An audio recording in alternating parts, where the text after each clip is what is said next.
In this video, I'm going to be talking about self-control, how self-control can increase your masculine energy and your presence in a room. All right, so one of the biggest things that I've learned at 29 years old, I'll be 30 in November. One of the biggest things I've learned throughout my life is that self-control is what separates you from everyone else. It's more about what you don't do rather than what you do. In the context of modern living, where we're at, right? People are dying from overconsumption. Okay, people are consuming so much alcohol that they're dying. My grandfather crashed his car into a bridge before I was even born and died, right? I had an uncle overdose on drugs. His wife, about 6 months later, overdosed on drugs. This was a couple years ago. My father has Parkinson's. They're now tying Parkinson's in to diet and alcoholism, to diabetes, right? They're tying it into diabetes. They're finding, I've looked recently, people with schizophrenia are having their symptoms lessened, or they're just healing completely, all off of diet, off of the type of food that they consume. So we've got weed too. People are smoking. The weed is like my worst habit. It's like the easiest thing for me to do, and the reason is because weed doesn't cause any massive detrimental effects. It's the buildup over time that makes weed so terrible. You smoke it one day, you feel good, you get more creative, you get more happy, you get more relaxed, but it doesn't really negatively impact you. You can go to work the next day and everything is fine. If you drink, you might not perform so well at work. But weed doesn't do that. So it's that slow, regular consumption that begins to add up and impact you in a negative way. So this consumption that everyone is doing, right? I've named these things, I've talked about these things, right? I'm drinking a coffee right now, no breakfast, but people are eating too much food. They're killing themselves with food. We are dying of diseases and conditions that are coming from overconsumption instead of underconsumption. People used to die from malnutrition. People are now dying from, they're still malnourished because their food is shitty, but they've got too much food, right? So the tables have turned, and you have to become adaptable, right? The strongest survive and the most adaptable survive. It's true for both. So you have to adapt and say, I'm not going to consume the shit that everyone else does. If everyone else is drinking and they're all mediocre, they're all average, they're all NPCs, normal people, when they walk in the room, nobody notices. They're unimportant, and they know it inside themselves. They lack confidence, their posture's bad, because they're unimportant. If they're drinking alcohol, and you drink alcohol, the logical conclusion is that you're going to end up the same way. 99% chance you're going to end up the same way as the same person, right? So you have to figure out, not even you have to figure out, you already know what it is in your own life that you need to cut out. That's more important than what you do, is what you don't do. Because when you get the things out of the way, right, you keep thinking, I need to do this, I need to do that, right? A guy that I work with, I met him 2 years ago, and I'm working with him now at my new job. So he's 24 now. I met him when he was 22. And he does this. He says, I need to do this, I need to do that. I need to do this, I need to do that. And he stresses, and he loops over and over and over in his head, just stressed out. I need to do this, I need to do that. And all he actually needs to do is slow down and chill out. He needs to not do things. He's doing too many things, right? So, like yesterday was my first day, and I made more money than him yesterday. I made $400 in one day. on my first day yesterday. The top guy made $2,100, right? So we're making money out here. But I made more money than my friend. And it's all because I don't do the things that he does. He does this thing, that thing, over here, over there, constantly. So he never has freed up brain space. His brain and his body are never free enough to actually produce, because he's constantly thinking about what's the next thing I can consume. For me, when I'm standing at work now, right? This is a new job. When I'm standing there and I'm getting bored and I'm getting these cravings, I want to eat food, I want to go fuck off, basically. I want to consume something, I want to do something. I immediately say, okay, it's time for me to work. It's time to work now. Now I'm locked in. Now that I have cravings, I'm locked in the most. It sounds counterproductive. Try it for yourself and you'll figure it out. That when those cravings come in and you lock down and start working, you become so much more productive, because all those cravings is a bunch of energy coming in. You just have a bunch of energy now. And we have trained ourselves that when we have energy, go pursue pleasure while you feel good. So then the pleasure feels better, right?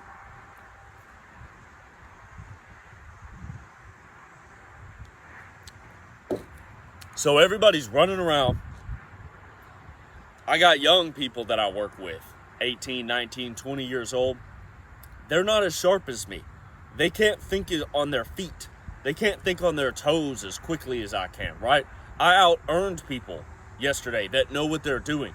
I had no clue what I was doing yesterday. Literally, no clue. I was in training for 2 days. The shortest fucking training anyone has ever done. Literally. 2 days of training. And I'm in the field working. And I made money yesterday. That's what I wanted. I said, throw me to the wolves. I've already done sales. I know what I'm doing. Just let me go. Just let me fucking go. And that's what happened. That's what I did, and I made money. And it's simple. It's just cutting things out. Getting things out of your life. When you do that, you develop that masculine energy of self-control, of stoicism that is lacking so much, dude. Nobody has any level of stoicism. I talk to people all the time. This girl that I was training with, she got nervous. She was doing the pitch to me, and she got nervous because she said something about the way I was looking at her. And I knew what it was. She was nervous because I wasn't fidgety. I was just standing there and listening to her. I was fucking with her. I'd look at my watch. I'd pull my phone out, act like I was busy while she was doing the pitch. But she mentioned how I was just standing there and staring at her. And I knew before she mentioned it, just from watching her, I could tell. Because she was fidgeting, and I was thinking she would be much more comfortable if I was as anxious as she was. She would feel more comfortable, but she wouldn't actually be more comfortable. She would be just as anxious. But nobody is able to sit still. Nobody is able to be calm and sit still. Developing the skill of being stoic, right? It's stoic in your emotions, stoic in your expression, but also that you're not fidgeting all the time. Could you imagine if I was trying to sell something to someone and I got a name tag and I was fidgeting with my name tag the whole time, right? I would look like a little kid who's like, well, I'm 4 and my favorite color is green, right? That's what you look like. There's nothing professional about it when you're fidgeting around. Your movements should be slow, smooth, and together, right? I can stick my hands in my pockets here, and then I can say this over here is what we're doing there. Come follow me this way, right? You're smooth and controlled. People love that. But When you're constantly stimulating yourself by consuming things, you're constantly searching subconsciously for more things to consume. And so you get fidgety when you don't consume stuff. Look at a drug addict. Look at a homeless person. Now look at an average person who's not a drug addict and isn't homeless. They act the same way. They act the same way. The drug addicts will be fucked up on Fent with that Fent lean. They'll be standing like that or sitting at a chair, dozing off, dead. People that have a job, a motherfucker will have a full job, be in some work boots, and they'll be the same way just on their cell phone. Completely dead. Zombie. Unaware of their surroundings. You could kill them so easily. Right? I get mad sometimes when I walk past people and they never look up from their phone. Like, motherfucker, if I had a knife on me, a gun, right? You're so absorbed. The thing is the people know you're there. They're so anxious that they can't look at you. They stay on their phone. Does this person ever get ahead? No. They actually have too many mental health issues to ever get ahead in life. They're literally handicapped by mental health issues that they're creating for themselves by consuming too much. They can't ever sit down and sit still and chill and focus. So to get ahead in the modern world, you have to cut things out of your life. Stop worrying about what you do need to do. If you already have a job, cut something out of your life. Cut the alcohol out. Cut the weed out. Stop eating breakfast. Eat a little less food. Let yourself be empty and get hungry so you can think and move, right? Cut these things out and stuff just starts falling in place. You start becoming the person that your boss will look at as a leader because you carry that presence, because you have self-control. And that self-control builds confidence in your own mind that you're gonna perform because you know you're not gonna run off and do anything else. When it gets difficult, you're gonna strap in and continue to perform.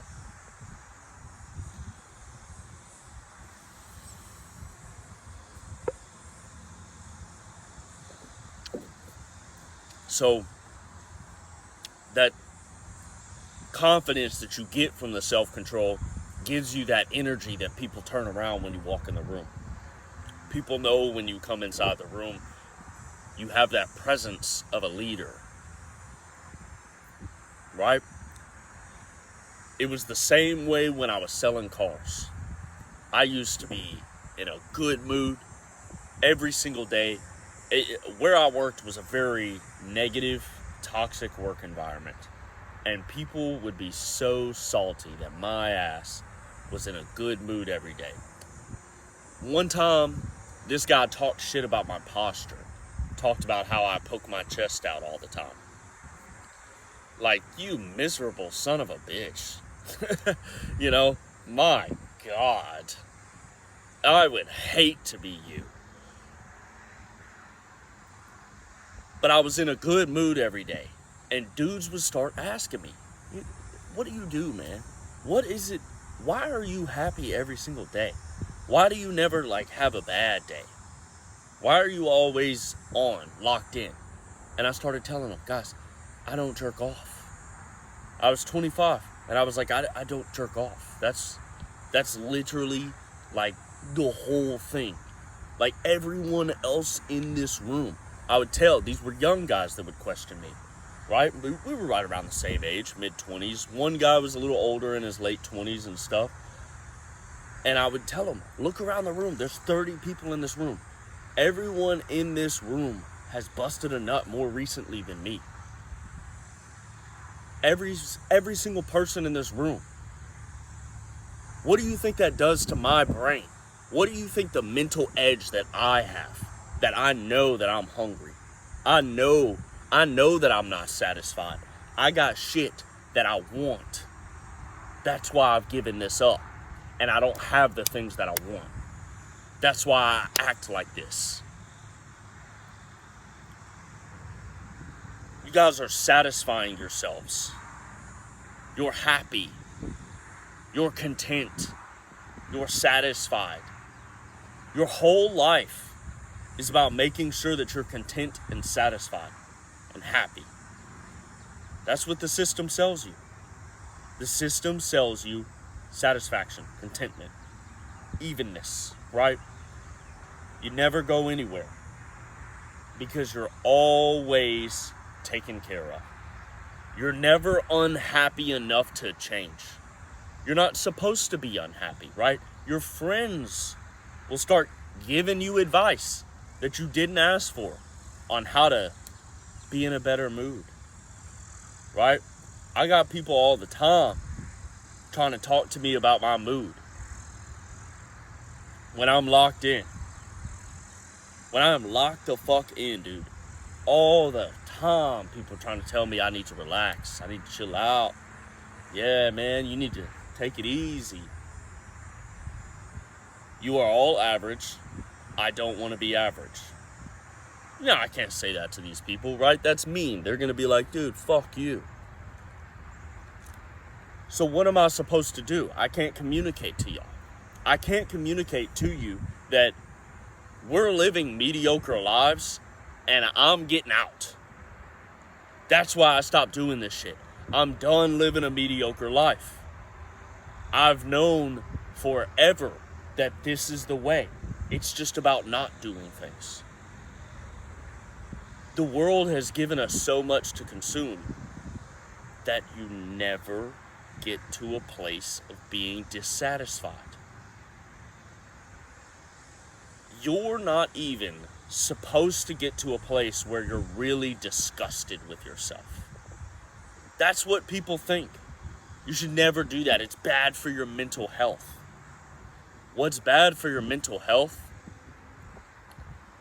is consuming so much that you feel like shit, so you just continue to consume to hide the fact that you feel like shit. That's bad for your mental health. Subtly, day after day. You just never notice it until one day it all blows up.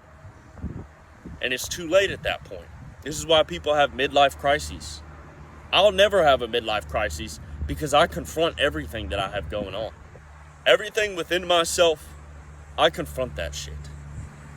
I don't give a fuck about how I feel right now. I'd rather feel bad right now and be in a bad mood today and grind and make $1,000 in one day and then go home and say, okay, I feel a little bit better.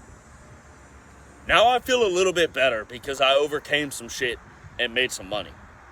I did what was important to me, despite my mood. I was unhappy. Turns out all I needed to do was get some work done. I just needed to make some money. Now I'm a little more satisfied.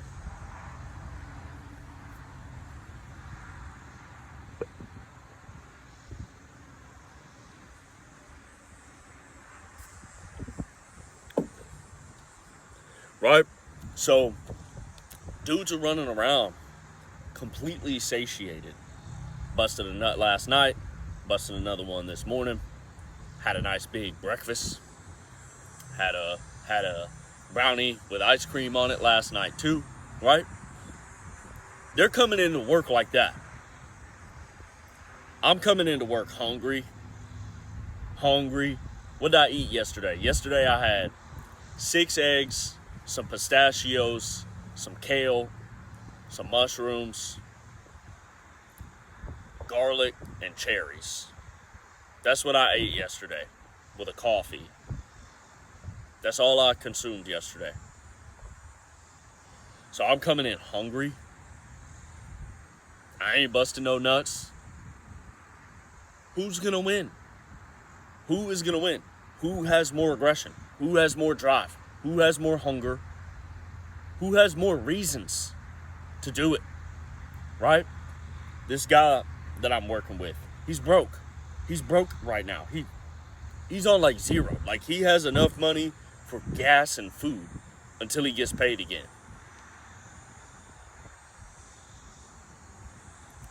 He's been here for 2 months, and he came here broke, and he's still broke. Keeps consuming, stays broke, spending his money and not making as much, all at the same time. It's this big fucking loop of why? Because when you spend the money and you don't make as much, someone else is taking that money. They're getting the money that you spend, and then when you don't go out and grind and make as much, that's more money in the market for someone else to take. And there's only a few people that are grabbing that. You see how the money splits out? The 1% owns 99%. Those motherfuckers are the ones grabbing all the money while you stuff your face, while you smoke another joint, while you take another shot, while you scroll one more time. Consume. We profit, you fail. You live in poverty. You live as a slave. You're never happy. All these fucking people that are broke, right? This guy that I'm living with. We've been camping. I've been sleeping in my truck. I've slept in my truck for like 10 days in a row. My fucking ankles, I got cankles right now. Right? Because the blood ain't getting out of my fucking feet. This motherfucker's been at this campsite for 2 months, bro. And he's broke. And he's telling me, convincing me that despite being broke, how happy he is. I'm not happy. I don't want to live in a tent. I don't want to be homeless. I'm glad that you can go out and have sex with a girl in her apartment and tell her, no, I'm actually living in a tent because I'm a homeless bum and you just had sex with a homeless bum. And I'm glad that she is so desperate and she has no standards, so she invites you back over. I'm sure this woman is a 5 maximum on a scale of 1 to 10. Max 5. I'm sure of it. No standards. Having sex with a hobo. Inviting him over again. I'm glad you're happy. I'm glad you're satisfied. I would never have sex with a woman in this position. That would be the stupidest thing that I could ever fucking do. Is give myself that satisfaction that I'm able to get laid while I'm homeless. While I have no place to stay. I can't afford a place to live. I just made $400 in one day. I can get laid soon. Give me 30 days. And I'll have my own place. Everything will be good. I'll have plenty of money. He's not thinking like that. He's saying, I don't have enough money for gas. I don't have enough money for food. I can't be traveling around. I can't do this. I can't do that. Right? Stop telling me that you're happy. You can't go anywhere. You have no freedom. You have no freedom, bro. You cannot drive your car right now to a different state for a vacation because you have no money. Stop telling me how happy you are. I don't want to hear it. This is what everyone is doing, right? Think about all your friends. Think about all your family. They can never take time off of work. They can never travel where they want to go. They can never do what they want to do. They don't get to buy a new vehicle. Their vehicle's breaking the fuck down, and they don't have enough money to buy a new vehicle. But guess what? They're happy every single day. They're so happy that they smoke weed, overeat, and drink alcohol every single day. They watch porn and play video games. That's how happy they are, that they have to escape their reality. Oh, dude. That's how happy they are. That's exactly what people are doing, dude. People that literally will smoke weed all day, every day, will tell you how happy they are. And you can look at their habits and say, no, you're not. True happiness would be able to sit down somewhere and not move for like 12 hours and not need to consume anything. They just sit there and be happy.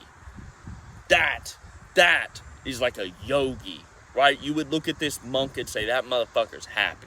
That's what I call happiness right there. Dude's generating it from within, all on his own. You, sir, are coping with your shit-ass life, trying to hide from the fact that your life is shitty. You're trying to hide how shitty you feel from everyone else, so you consume this stuff to perk you up, make you feel good, because we're always supposed to feel good, right? You're always supposed to be positive. You're always supposed to be in a good mood. You can never be angry. You can never be sad. You can never be negative. None of it. You're not allowed, right? Because it's bad for your mental health. I disagree. I disagree with that mindset. I think that everyone else, all of these people have the bad mental health. I think it's probably good for you to go and have a dark night of the soul. Turns out it's proper. It's part of your character development. You have to have a dark night of the soul. You have to go low to change and fix yourself. Motherfuckers ain't letting themselves go there because they have no self-control. So they have no confidence. They've never overcame anything. They've never controlled themselves. Every time they feel something, consume. I feel something, consume. More and more and more. Constantly fucking up their lives. Living mediocre lives. Telling you how happy they are. These are your friends. This is your family. How many people will sit down and get real with you? I don't have anyone. I literally do not have a single friend that will sit down and be real with me. And I'll say, look, I'm very unhappy with where my life is at. I'm very unhappy with how my 20s have gone, right? I've had a lot of fun. I've traveled all over this country. It's been great. But I've never left America. I've always wanted to leave the country. At this age, I wanted to be making money online and traveling the world with my girl. But I'm not. I'm still working a fucking job. I'm still at a 9 to 5. I say this to my friends, they get so uncomfortable. They get so stressed and they start arguing and fighting with me and saying, you need to be grateful and, you know, don't be so hard on yourself. And I think you've done pretty good. It could be worse. And da. Okay, look, you keep comparing yourself to average people. That's fine. I'm not going to do that. I don't want to be average, so I'm never going to look at an average person and compare myself to them. I want more than that. I'm supposed to be traveling the world. I'm 29. I should be able, in my late 20s, to travel Earth freely as I want to. I should have enough money, and I should be able to bring my lady along and get her fucking pregnant in Bolivia. Just because I have enough. You guys, none of your friends have enough freedom to even have children. Let's talk about that. Let's talk about how the birth rates are dropping because nobody has enough freedom to have children because they're all living in slavery. Oops. Go ahead and consume. Let me know how happy you are with no family around you. People ain't starting families. People ain't living together. Dudes ain't got enough money to have a girlfriend. Oh, yeah. Tell me how happy you are. I'm pretty sure the scientists have all shown how detrimental loneliness is to someone's mental health. Let me know how happy you are, please. I want to hear more lies from your mouth. That's what I want to hear. Think about that, guys. People are living in so much poverty that they're not starting families, and they just cope and cope and cope. Some people will even get together as a couple, and they'll cope together as a couple that they can't start a family. So, in conclusion, have some self-control. That self-control is going to build that dog inside of you. It's going to make you hungry, and it's going to make you outperform everyone else. It's going to give you that energy, that masculine energy that everyone knows and loves, that makes people turn around and see you when you walk in the room. They're going to feel your presence. All coming off of self-control. It builds that stoicism. It builds that little bit of aggression that you need as a man to make you assertive. All right? Subscribe to the channel. Share this with a friend. Y'all have a good one.